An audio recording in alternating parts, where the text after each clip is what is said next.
Bom dia, irmãos. Graça e paz. Bom dia a todos que nos acompanham pela internet. Sejam todos abençoados por meio da palavra de Deus, que é viva, que é eficaz, que penetra lá nas regiões mais profundas do ser humano, entre a divisão da alma e do espírito, proporcionando a nós as mais profundas e melhores mudanças na nossa vida. Só a palavra de Deus pode fazer isso. Porque a palavra de Deus é o próprio Cristo. A palavra diz que Ele é o Verbo. Ele é a palavra. Então Ele é a própria palavra. Ele é o agir de Deus. Amém? Glória a Deus. Nós estamos no mês da família. E o tema principal, divulgado desde o início do mês, é do terror à esperança, de aterrorizados a esperançosos. Famílias que eram amedrontadas hoje vivem na esperança por meio de Cristo. O terror simboliza o pecado, a nossa vida anterior ao agir de Deus por intermédio de Cristo. E a esperança significa o próprio Cristo, que foi encarnado, mas que, após ter sido morto, ressuscitou. Isso nos gera esperança. Então, que possamos nessa manhã refletir um pouco mais sobre isso, sobre essa esperança que nos é dada. No mundo de crises, no mundo de problemas, que Cristo seja a nossa esperança. No mundo em que as famílias já não são mais famílias, que Cristo seja a nossa esperança. No mundo em que as famílias vivem aterrorizadas pela incerteza do amanhã, que Cristo seja a nossa certeza do amanhã. Que Cristo seja a nossa esperança. Que Cristo seja o alicerce por o amor dentro das nossas casas. Que Deus nos abençoe nesta manhã e que possamos meditar um pouco mais na palavra de Deus. Gostaria de convidá-lo para que abríssemos as nossas Bíblias. Evangelho de Mateus, capítulo 24, versículos 12 e 13. Evangelho de Mateus, capítulo 24.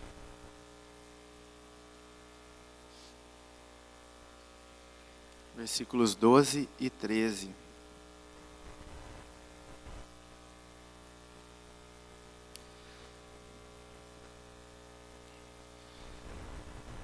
Se os irmãos da projeção tiverem condições de projetar NVI, me ajudaria um pouco. Se não tiver, não tem problema.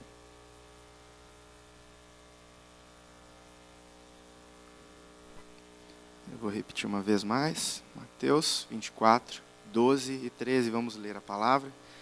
Depois nós teremos um outro texto um pouco mais extenso. E nós vamos caminhar por esses dois textos na manhã de hoje. Devido ao aumento da maldade, o amor de muitos esfriará, mas aquele que perseverar até o fim será salvo. Vamos ler novamente. Devido ao aumento da maldade ou da iniquidade, de repente a sua tradução diz assim, o amor de muitos esfriará, mas aquele que perseverar até o fim será salvo. Como dito no início, nós estamos no mês da família. E é interessante refletirmos sobre o quanto Satanás tem trabalhado para que o amor dentro das nossas casas se esfrie. É interessante pensar como o contexto que nós vivemos, como aquilo que nos rodeia, que nos permeia, é embasado em algo em que o amor perdeu seu valor. As famílias já não têm mais as mesmas estruturas. As famílias já não têm mais o mesmo relacionamento. As famílias já não têm mais a mesma proximidade. E o contexto que nós vivemos, esse contexto pós-moderno, em que tudo é relativo, tudo é efêmero, tudo é imediatista, um contexto em que o descaso para todas as coisas é latente, nós estamos inseridos como famílias de Deus, como famílias que compõem o corpo de Cristo. Isso é desafiador. A igreja de hoje está inserida num contexto no qual nós somos desafiados constantemente a andar contra a cultura, a andar pela contramão, a andar por uma via em que parece que a todo tempo seremos colocados em uma situação de choque, porque estamos andando pela contramão, pelo caminho que estamos percorrendo, as estradas pelas quais estamos viajando, parece que a todo tempo vêm veículos ao nosso encontro e nós temos que ficar desviando disso e daquilo. Isso é desafiador. Isso é desafiador. E isso não é nenhuma novidade, porque Jesus já havia denunciado esse problema. O texto que nós lemos diz o seguinte, que pelo aumento da maldade, o amor de muitos se esfriará. Pelo aumento da iniquidade, pelo aumento do pecado, pelo aumento dessa essência, pelo afloramento dessa essência pecaminosa que habita dentro de nós, que habita dentro do ser humano, o amor de muitos se esfriaria. E isso vai impactar diretamente nas nossas casas. Isso vai impactar diretamente nas nossas famílias. É quase que um jargão, já ouvimos muitas vezes isso. Uma igreja forte é feita de famílias fortes. Uma sociedade forte é feita de famílias fortes. Uma nação forte é feita de famílias bem estruturadas. E veja como Satanás vem agindo minuciosamente contra isso. Nessa sociedade relativista, onde tudo é relativo, nada é absoluto, nada é concreto, tudo depende de um ponto de vista, Satanás vem incutindo na sociedade e vem chegando minuciosamente até nós, dizendo que, olha, não é bem assim. Olha, não é bem assim, depende, será? O meu ponto de vista é diferente. A libertação do pensamento gera reflexões, e se não tivermos cuidado com o nível de reflexão que temos, nós, sem percebermos, vamos absorvendo essa cultura demoníaca, essa cultura que não é de Deus, essa cultura que não é saudável. Porque o sonho de Deus era que as famílias se amassem, em que o amor não se esfriasse, mas pelo contrário, que se esquentasse a cada dia. Veja que aquilo que, nessa era pós-moderna, o efeito relativista das coisas, aquilo que deveria nos aproximar, tem nos distanciado. Eu me lembro a primeira vez, eu tenho uma irmã que mora nos Estados Unidos desde 2001, e eu não a vejo desde essa data. Já há 17 anos.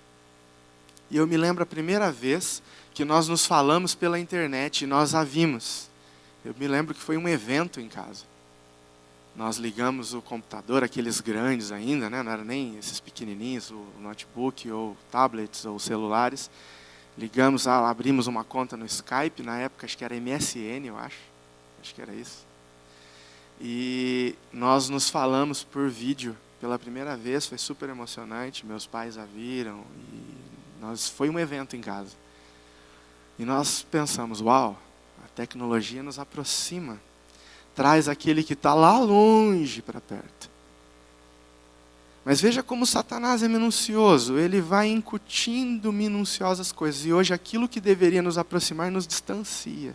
Eu falo com aquele que está a quilômetros de distância comigo, mas aquele que está sentado ao meu lado, muitas vezes eu não pronuncio uma frase. Muitas vezes eu não tenho tempo de perguntar como foi o dia. Muitas vezes eu não tenho tempo de perguntar, filho, como foi na escola. Muitas vezes eu não tenho tempo de dizer, filho, vem cá, vamos fazer essa tarefa junto. Que eu tenho milhões de mensagens para responder, que eu tenho milhões de e-mails para responder, que eu tenho inúmeras situações para tratar. É óbvio que eu não estou demonizando a tecnologia, mas sim a estratégia demoníaca de Satanás de usar artifícios para que minuciosamente o amor se esfriasse. E não é o Fernando que está dizendo isso, o próprio Jesus já disse lá atrás, dizendo, olha, por se multiplicar a maldade. O que significa se multiplicar a maldade? Se multiplicar a maldade significa por se multiplicar o pecado. E o que significa se multiplicar o pecado? Significa se multiplicar a ação de Satanás sobre a vida das pessoas. E então o amor de muitos se esfriaria. E nós temos visto como nunca as famílias com amor esfriado. Temos visto como nunca famílias destroçadas, desestruturadas, casamentos em destroços, casamentos sendo arrastados por correntes. Parece que é um fardo ficar casado hoje. Essa semana eu conversava com um rapaz do trabalho, e conversando com ele, rapaz, você vai se separar mesmo? Ele falava, ele pronunciou a seguinte frase, Fernando, casar é bom, morrer queimado é melhor ainda. Eu falei, Jesus amado, eu fiquei sem palavras, eu não consegui dizer nada para ele. Aquilo me chocou de uma forma tão grande. E isso é o que acontece, gente, nos dias de hoje. Isso é latente, não é no meu trabalho, é lá no seu, é lá na escola, é na faculdade, é com a vizinhança, em todos os lugares onde nós estamos inseridos, as famílias estão com o seu amor esfriado, porque se multiplicou demasiadamente a maldade e o pecado. Isso é desafiador para nós. Isso é desafiador para nós porque nós somos igreja e nós estamos inseridos nesse mundo, nesse contexto, no qual nós temos que conviver e lutar incessantemente para que não sejamos atingidos. O tempo todo nós temos que ficar nos policiando. Puxa vida, nossa, olha o que deixei, não falei com meu filho, não perguntei como foi o dia para a esposa, não dei um bom dia, saí sem dizer eu te amo. Porque nossa vida está frenética, nossa vida está corrida, o tempo todo nós estamos correndo, o tempo todo. E é nesse contexto que nós estamos inseridos. Eu queria que nós convidar você a intitular comigo essa mensagem nessa manhã, esse estudo, essa pregação, com o seguinte tema. Eu gostaria de te encorajar, guarde essa frase, guarde ela, que nós vamos utilizar bastante. Cristo como modelo de amor na família. Eu vou repetir. Cristo como modelo de amor na família. E aí, para que possamos continuar, eu gostaria de convidar você a ler mais um texto, e esse é um pouco mais extenso.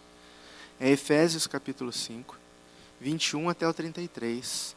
Aí, o pessoal da projeção agora, vou judiar, vou pedir, se tiver NTLH, eu gostaria de usar essa, mas só se tiver, tá? Eu vou repetir então o tema, tá? Cristo como o modelo de amor na família. Nós estamos falando de famílias, estamos no mês da família, e o texto base fala de amor. Por se multiplicar a iniquidade, o amor de muitos se esfriará. E então nós vamos utilizar o nosso modelo maior como o nosso modelo de exemplo, como nosso modelo de atitudes, como nosso modelo de postura, como nosso modelo de comportamento para a família, que é Cristo. Não existe modelo melhor. Aliás, Cristo é modelo para todas as áreas da nossa vida. Todas as áreas. Se eu quero ser um bom empresário, Cristo é um modelo disso. Se eu quero ser um bom profissional, Cristo é um modelo disso. Se eu quero ser um bom filho, Cristo é um modelo disso.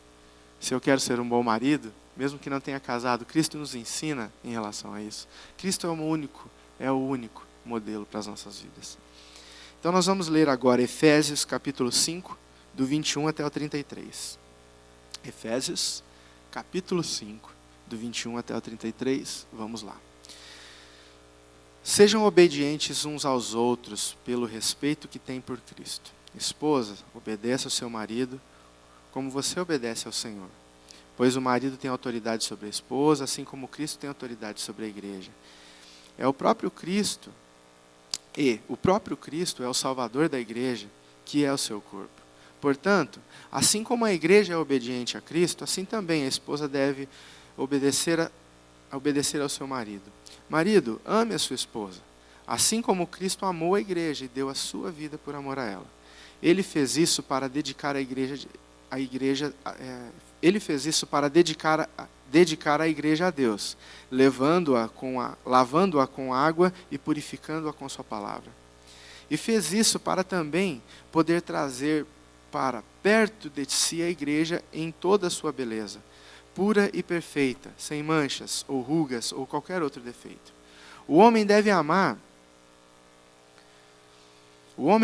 a sua esposa assim como ama o seu próprio corpo. O homem que ama a sua esposa ama a si mesmo, porque ninguém odeia o seu próprio corpo. Pelo contrário, cada um alimenta e cuida do seu corpo, como Cristo faz com a igreja, pois nós somos membros do corpo de Cristo. Como dizem as Escrituras Sagradas, é por isso que o homem deixa seu pai e a sua mãe para unir-se à sua esposa e os dois tornam-se uma só pessoa, uma só carne. Há uma verdade imensa revelada nessa passagem das Escrituras, e eu entendo que ela está falando a respeito de Cristo e a igreja, mas também está falando a respeito de vocês. Cada marido deve amar a sua esposa como ama a si mesmo, e cada esposa deve respeitar o seu marido. É um texto belíssimo, um texto maravilhoso do apóstolo Paulo, usando como metáfora o casamento entre o homem e uma mulher, a união entre um homem e uma mulher, para tratar dessa verdade intrínseca nesse texto, que é maravilhosa, que é Cristo e a igreja.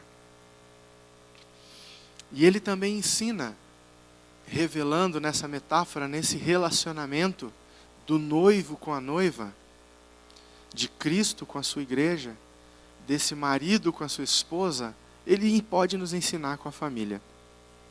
Nessa perspectiva invertida de Paulo, ou seja, uma perspectiva de quem olha de dentro para fora, que é isso que Paulo faz nesse texto, ele não tem uma perspectiva de supervisão de quem está olhando por cima, ele tem uma perspectiva de dentro para fora. É uma perspectiva invertida. E nessa perspectiva,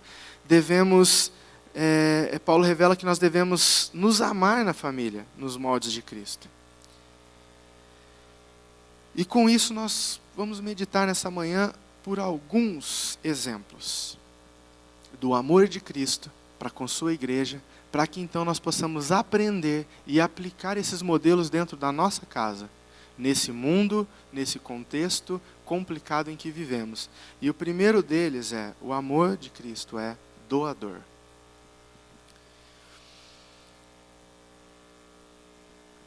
A doação de Cristo foi integral. Jesus se doou por inteiro. Ele não doou áreas da sua vida para nós. Filipenses 2 vai dizer que Cristo se esvaziou de toda a sua glória. Integralmente. Toda significa 100%. Ele deixou toda a sua majestade, toda a sua divindade. Ele deixou tudo aquilo que ele tinha de soberano. Aliás, ele deixou de ser Senhor. As palavras no grego, no original, dizem que Cristo, no seu esvaziamento, ele deixou de ser Kyrios, que é Senhor, que é Rei, que é soberano. Essa é a palavra, Kyrios, para assumir uma forma de doulos. Essa é a palavra. Doulos significa literalmente escravo. A ação de Cristo, no seu esvaziamento, no seu ato doador, é de Senhor para escravo, é antagônico. Jesus deixou uma extremidade, uma realidade, para partir completamente para uma outra realidade. Isso é o outro extremo. De Senhor, de Rei, de soberano, para ser escravo. Essa é a palavra utilizada. E nós podemos aprender com isso.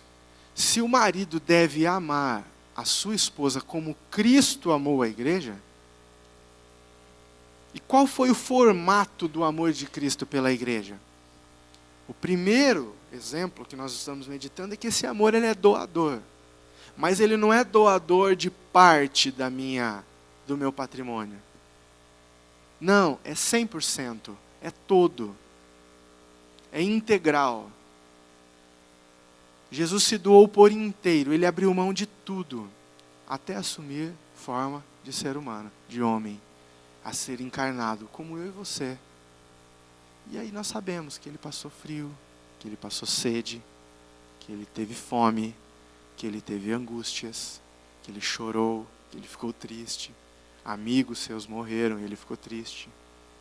Teve luto, teve dificuldades, teve guerras, foi caluniado. Tudo aquilo que a gente vive, Jesus viveu. Tudo aquilo que a gente vive de dificuldades, Jesus viveu. Para que não fosse dito que pela sua soberania divina, ele então teve facilidades para vencer o pecado. Não, viveu como eu e como você. O seu auxílio era o Espírito Santo. O seu auxílio era a sua espiritualidade. Não deixava Deus por nada. Não deixava Deus por nada. Quando tinha 12 anos, as pessoas ficaram intrigadas com tamanha capacidade cognitiva, com tamanho conhecimento. Quem é esse menino? Quem é esse menino? Era um menino cheio do Espírito Santo. Era um menino que vivia com Deus. Era um menino que conhecia a Deus. Era um menino que se dedicava a Deus. E o amor de Cristo é doador. Como estamos na nossa casa, meus irmãos? Como anda o relacionamento dentro das nossas famílias? O amor doador de Cristo, ele não teve medo de perder a significância, a sua importância. O mundo hoje diz o seguinte para nós: importante é ter significância, importante é ter relevância, importante é ter posicionamento, importante é ter visibilidade, o importante é ter status. A sociedade imprime isso. A sociedade pede isso para nós. Mas Cristo não teve problemas com isso. Ele perdeu a sua significância. Aliás, ele se identificava com o insignificante. A identificação de Jesus não era com os bons, não era com os magistrados. A identificação de Jesus era com os marginalizados. Os magistrados da época não tinham importância para Jesus, porque eles eram bons. Em um dos textos, Jesus chega a dizer o seguinte: os bons não precisam de médico. Eu vim para os doentes, porque esses sim precisam de médico. O que Jesus quis dizer é o seguinte: eu não vim para as pessoas boas, para as pessoas significantes, eu vim para as pessoas más, eu vim para as insignificantes. E veja como Jesus se identifica com o insignificante. Em uma certa ocasião, as crianças tentaram vir até ele, e as pessoas tentaram impedi-las, e Jesus disse: não, deixe vir em mim as crianças. As crianças na época eram insignificantes, as mulheres eram insignificantes, não eram nem sequer contadas.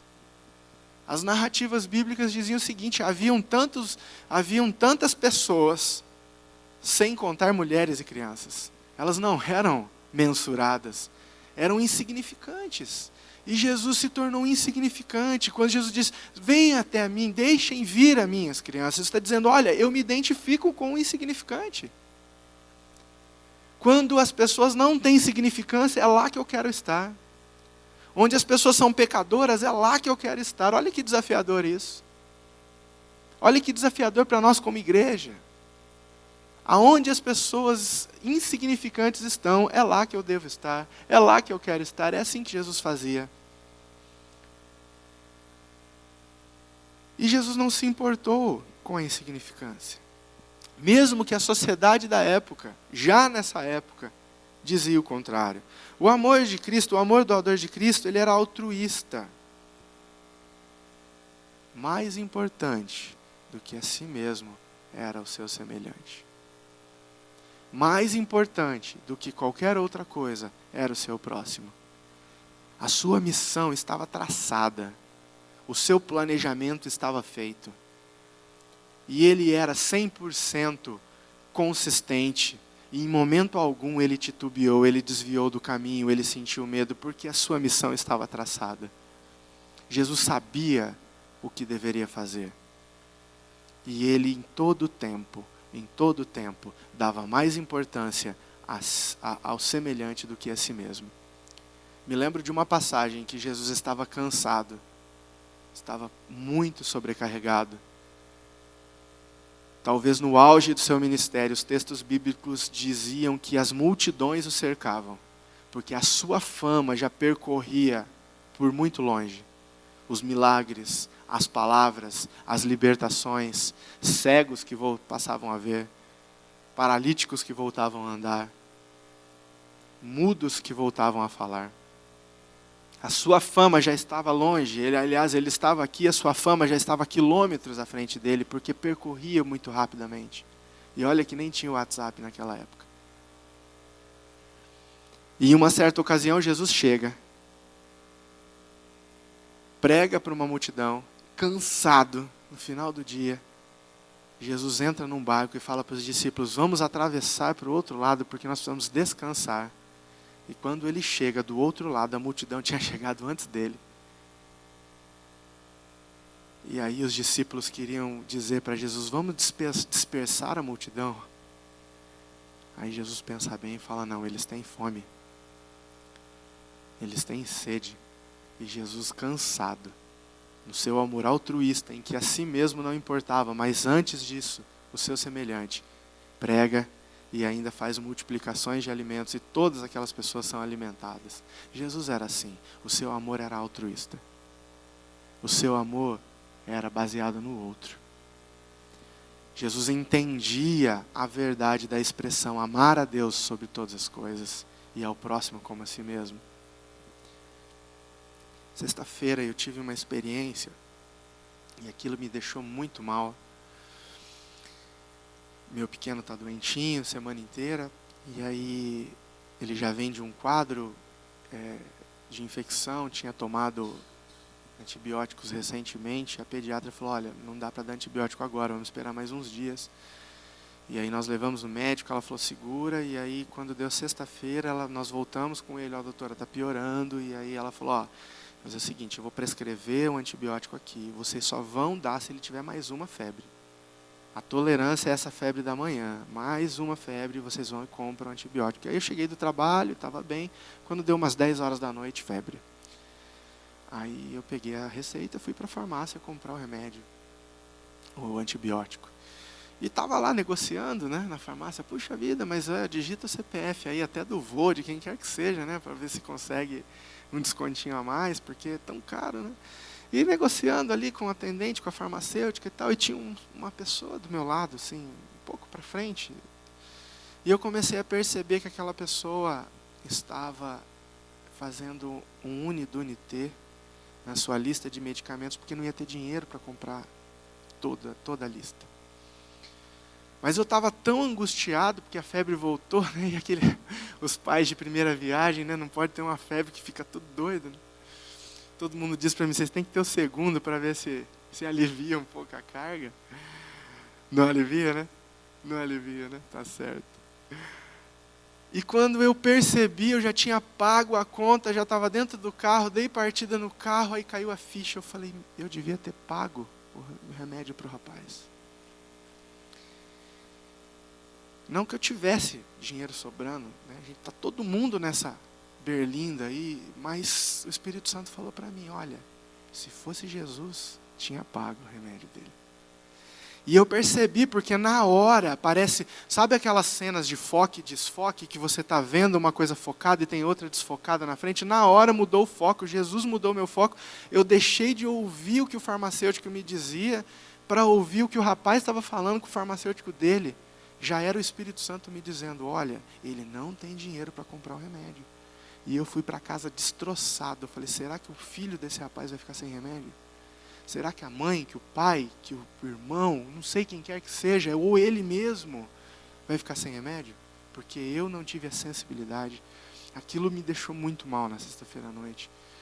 E a gente aprende com essas coisas. Porque Jesus, ele, na sua essência de amor, ele é altruísta. Ele pensa primeiro no seu semelhante, depois ele pensa em si próprio.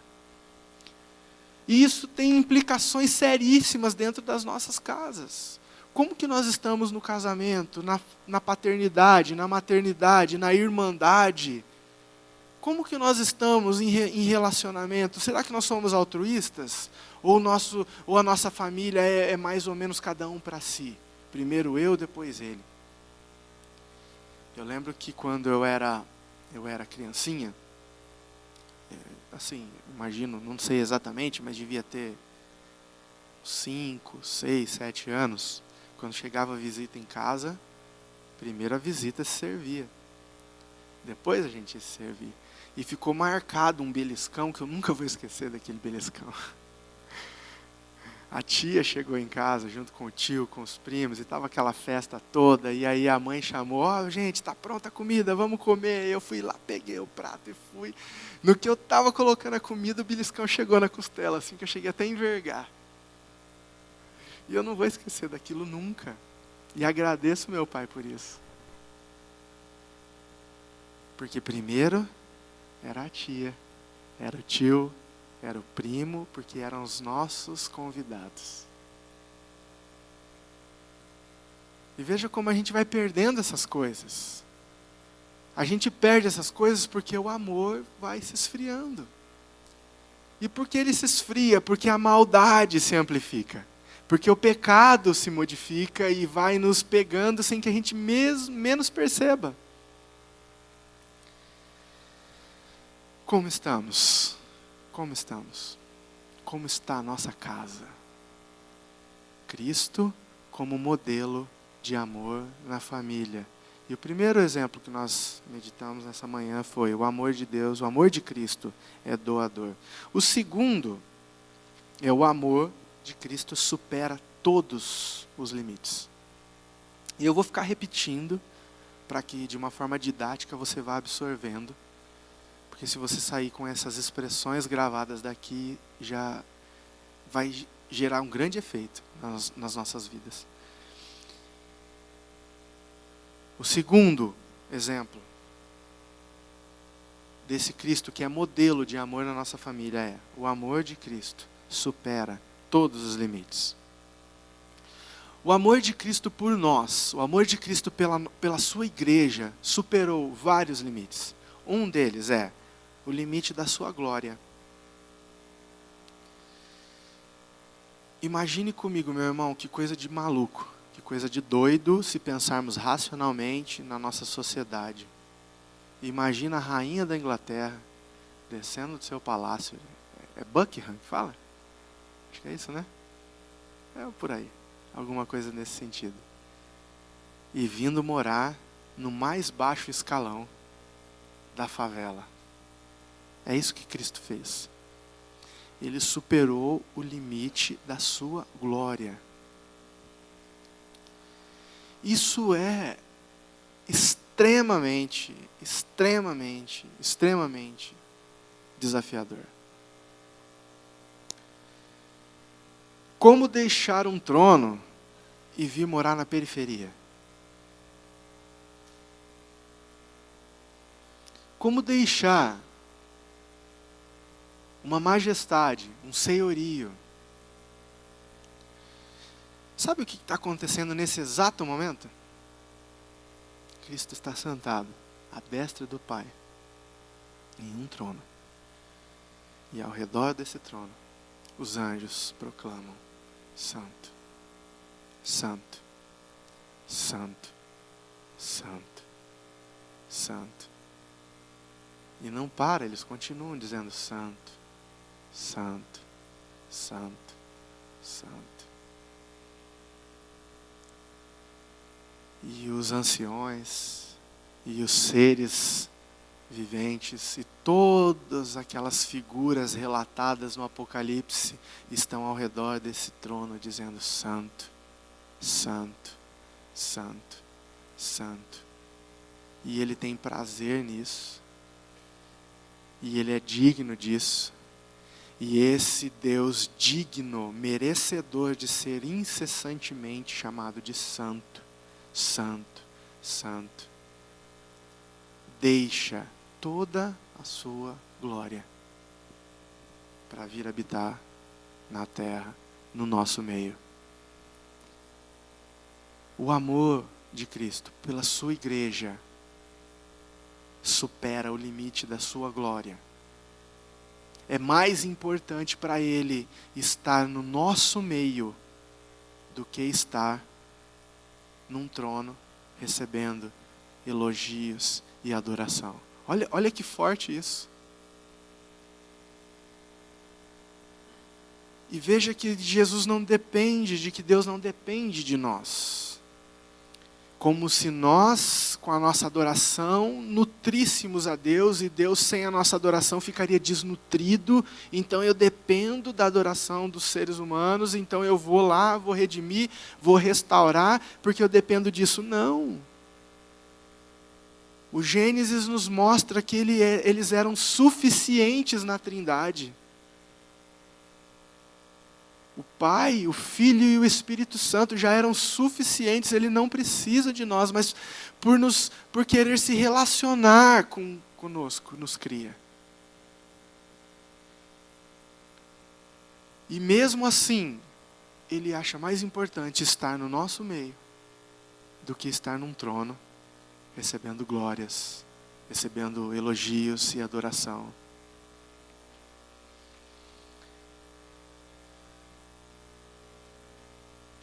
O amor de Cristo supera o limite do status. O rei viveu como escravo. O Quírios se tornou doulos, esvaziando-se. O amor de Cristo por sua igreja supera o limite da dor. Como sofreu? Como sofreu? É incalculável. Escritores, estudiosos, teólogos já inúmeras vezes tentaram nos aproximar de um sentimento do qual foi a intensidade do seu sofrimento. Médicos já relataram, por meio dos seus estudos científicos, quais seriam, tentando explicar o sentimento quando Jesus recebeu a coroa, quando foi chicoteado e tantas vezes com as esferas, e tentam explicar cientificamente para que a gente tente imaginar. Mas mesmo com todas essas explicações, é inimaginável o quanto sofreu. Superou o limite do seu poder.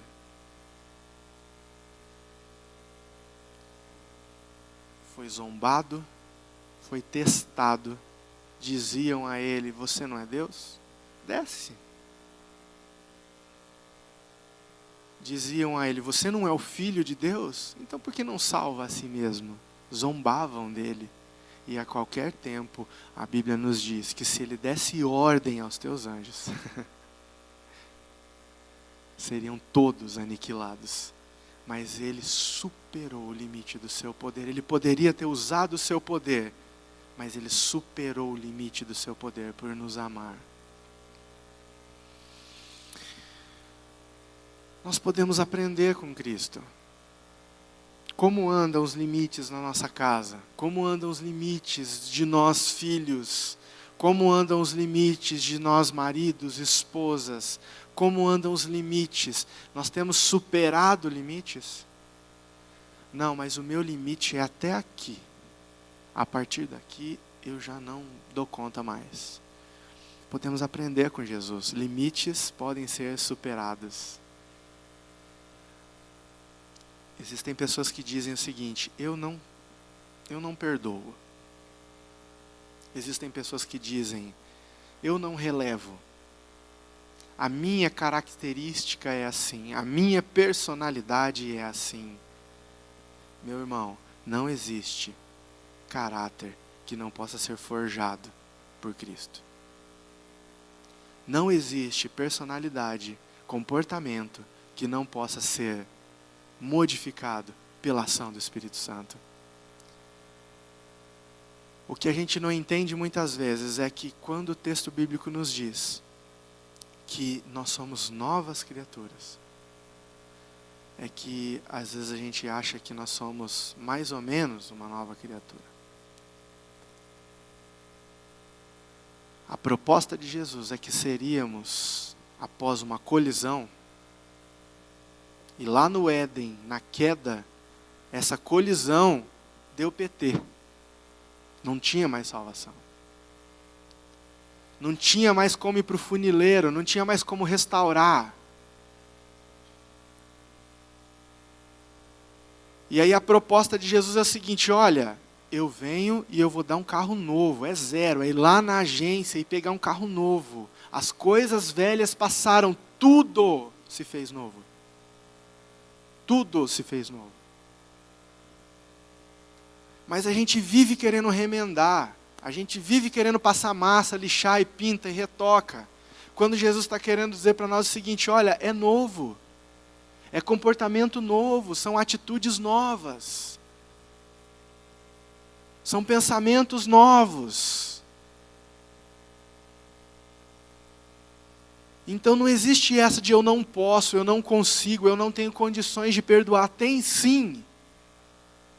Tem sim. Nós podemos perdoar. Nós podemos amar. Nós podemos superar esse limite do amor. Não, eu amo até aqui, mas mais do que isso não dá para mim. Dá sim. Dá sim.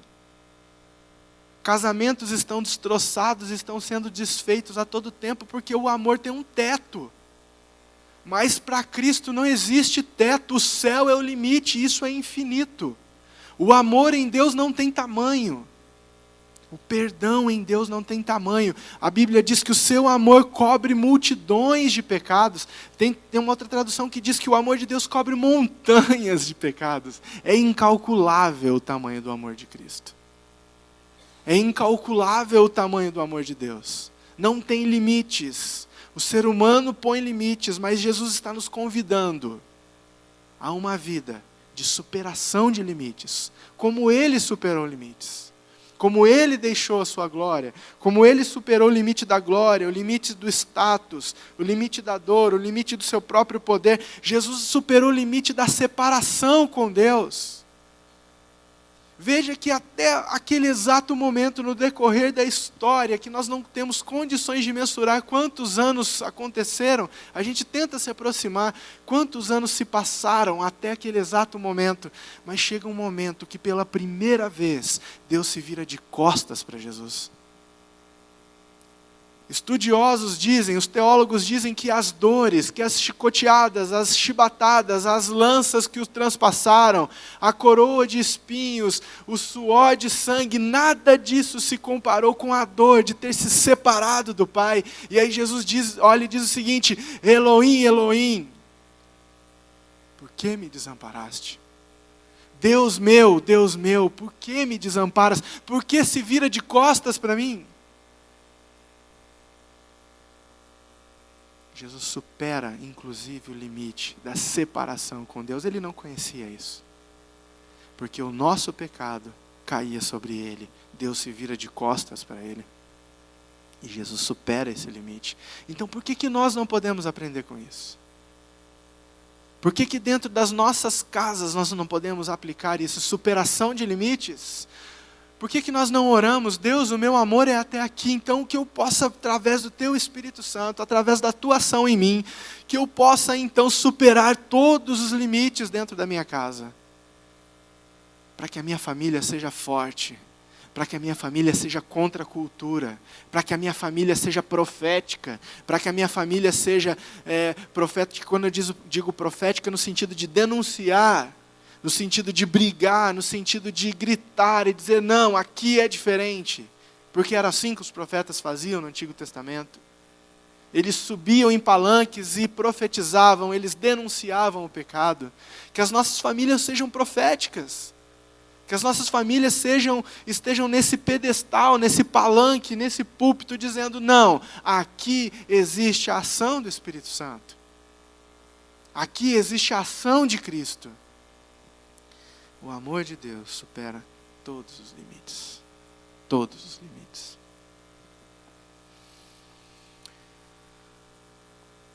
O terceiro e último modelo de Cristo, do amor de Cristo como modelo, é que o amor é transformador. Então vamos recapitular. O tema desta mensagem, nesta manhã, é Cristo como modelo de amor na família. E nós estamos trilhando por 3 modelos, e o primeiro que nós falamos é o amor de Deus é doador, ele se doa integralmente. O segundo que nós falamos é o amor de Cristo por nós supera todos os limites. E o terceiro é o amor é transformador. Meus irmãos, não há nada mais transformador do que o amor.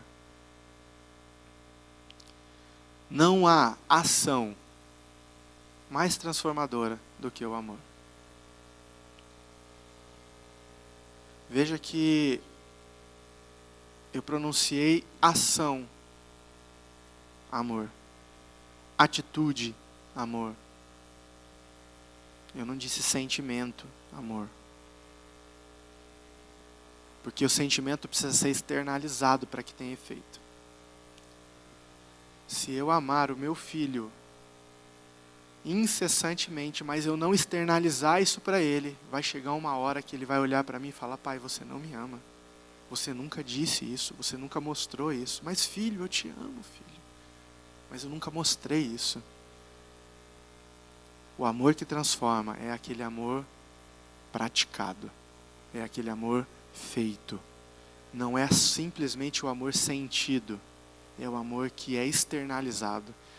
E esse amor, sim, é transformador. O amor de Cristo por nós transformou a realidade do povo, a realidade dos seres humanos, do terror, transportando para a esperança. A ressurreição de Cristo transformou o medo em paz. A ressurreição de Cristo trouxe à tona a simplicidade da entrega. Eu entrego a Ele, porque Ele cuida de mim. Porque Ele é quem me sustenta. A ressurreição de Cristo possibilitou a paz de que hoje eu posso falar com Deus. A esperança. O amor de Cristo transformou o terror em esperança. Quando Jesus morreu, todos ficaram aterrorizados. Imagine você comigo. Cristo estava na terra, fazendo milagres, pregando, as pessoas o seguiam. E aí eles diziam: agora vai. Esse é de verdade. Os cegos estão vendo. Os paralíticos estão andando.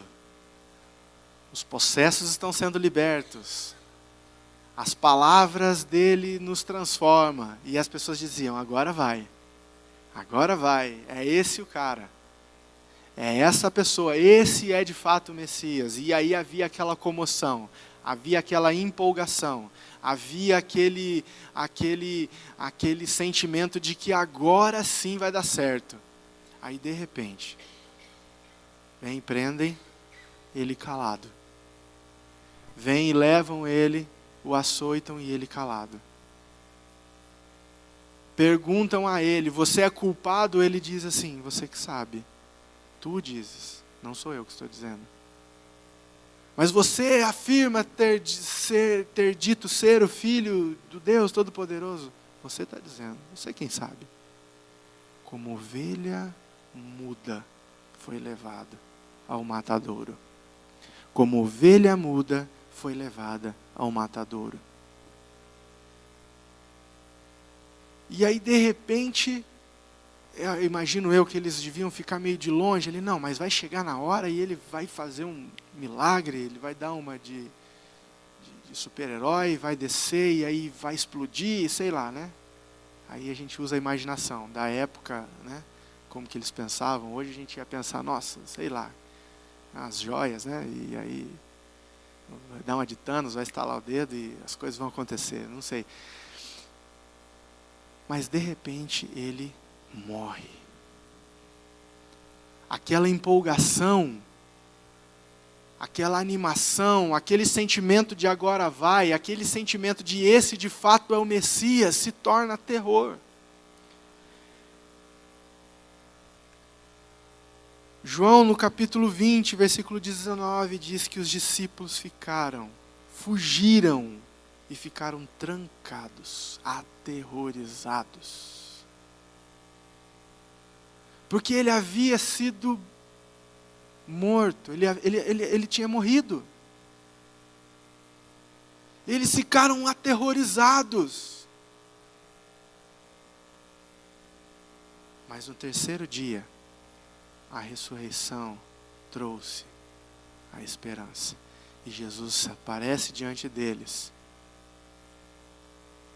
e pergunta: por que vocês têm medo? E aí começou a cair a ficha. Que o amor de Deus transforma o terror em esperança. E aonde é que nós podemos aprender com isso? Quais são as transformações necessárias dentro da nossa casa? Nós estamos falando de família e colocando Cristo em visibilidade. Nós estamos expondo ações de Cristo para que esse modelo seja refletido dentro da nossa casa. É isso que nós estamos fazendo nessa manhã. Então a pergunta é: quais são as transformações necessárias dentro da nossa casa? Possíveis mágoas, possíveis problemas, possíveis doenças, possíveis crises, quais são? Jesus está dizendo para nós: olha, o meu amor é transformador, e por meio dessa transformação, a sua casa pode ser transformada. Não existe doença que resista ao agir transformador de Deus. Não existe problema que resista à ação transformadora de Deus. Não existe crise que resista à ação transformadora de Deus. Não existe dificuldade, não existe personalidade, não existe caráter, não existe comportamentos que não possam ser transformados por meio da ação de Deus, por meio do amor transformador de Deus por nós em Cristo Jesus. Nós podemos aprender com isso, meus irmãos.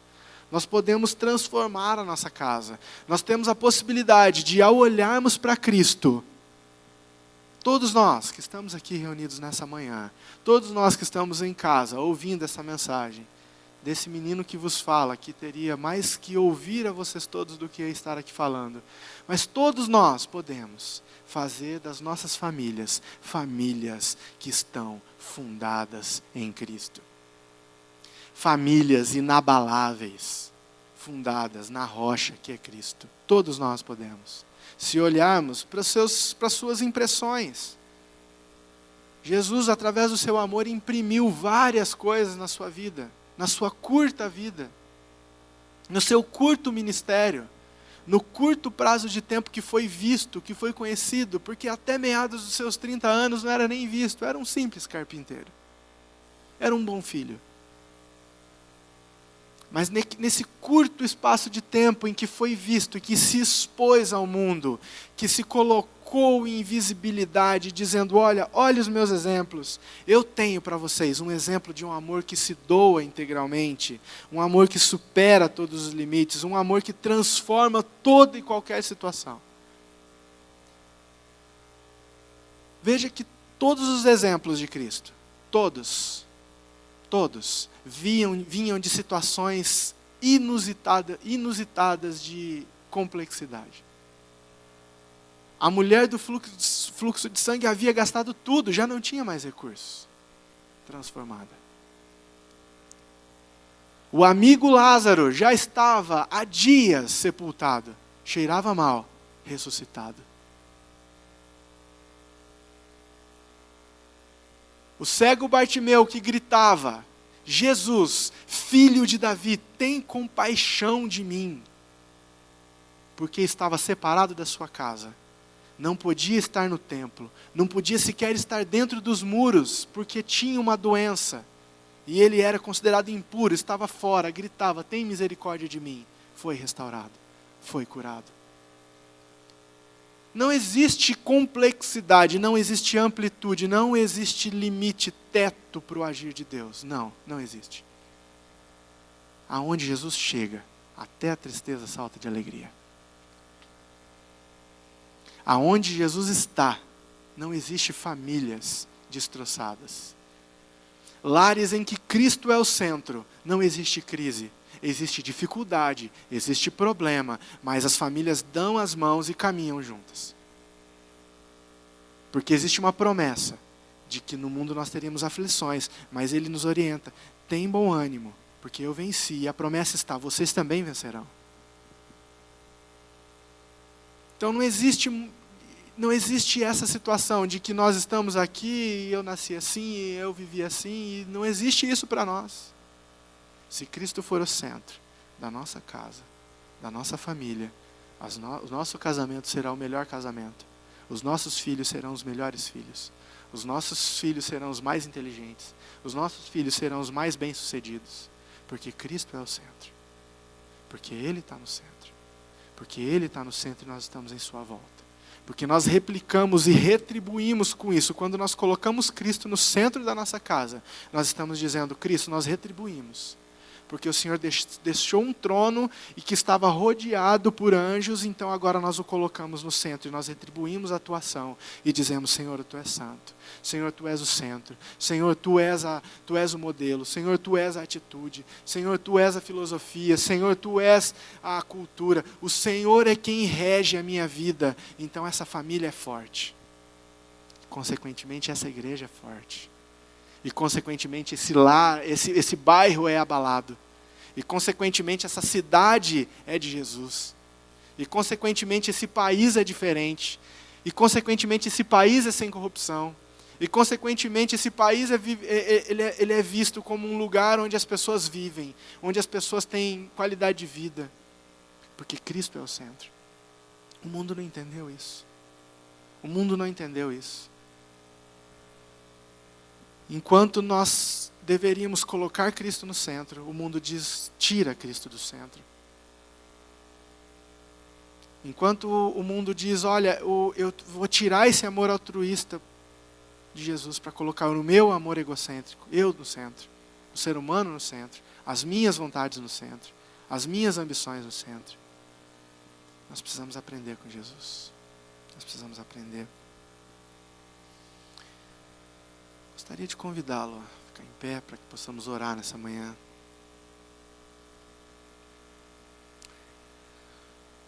Deus deseja, meus irmãos, que as nossas famílias vivam segundo o seu modelo de amor.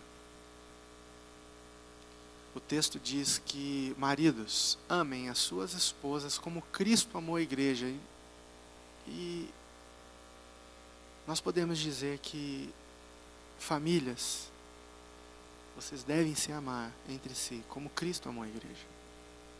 É isso que Jesus está dizendo para nós essa manhã. Tanto maridos, como esposas, como filhos, como pais, mães. Todos os níveis familiares do nosso núcleo, da nossa parentela, nós devemos nos amar, como Cristo amou a igreja. Nos doando, superando todos os limites, e transformando. Leve isso para sua casa. Cristo como modelo de amor na família que então passará a superar todos os limites, a ser transformado e doar-se uns aos outros a todo tempo. Vamos orar nessa manhã. Deus, nós te agradecemos pela sua palavra. A sua palavra é viva e ela é eficaz. A sua palavra é transformadora. E a sua palavra nos diz que nós devemos nos amar no modelo, no formato em que o Senhor nos amou. E se preciso for, precisamos doar as nossas vidas em amor. Superar os limites em amor. Precisamos transformar as nossas realidades em amor, porque assim o Senhor deseja. Deus, faz de nós famílias fortes, ainda mais fortes. Faz dessa igreja uma igreja que as famílias são fortes, que as famílias são estruturadas. Faz dos nossos casamentos apaixonados, casamentos de respeito, casamentos de entrega. Deus, faz da IPI Filadélfia uma igreja marcada por famílias fortes. Dentre tantas as marcas que nós temos, que sermos famílias fortes seja uma delas. Nós precisamos de Ti, Jesus. Não é fácil. Tudo que foi pregado aqui às vezes parece mais uma utopia, de tão difícil que é, mas o Senhor pode nos ajudar. Por isso, seja o centro da nossa vida, seja o centro da nossa casa, seja o centro dessa igreja, e que essa extensão se amplifique, e que a IPI Filadélfia seja um sinal do teu reino nessa terra. Nós oramos porque cremos em Ti. Nós oramos porque dependemos de Ti. Nós oramos porque não somos nada sem Ti. No nome santo de Jesus. Amém. Que Deus abençoe seu domingo, meu irmão. Tenha um domingo de paz, para a glória de Deus.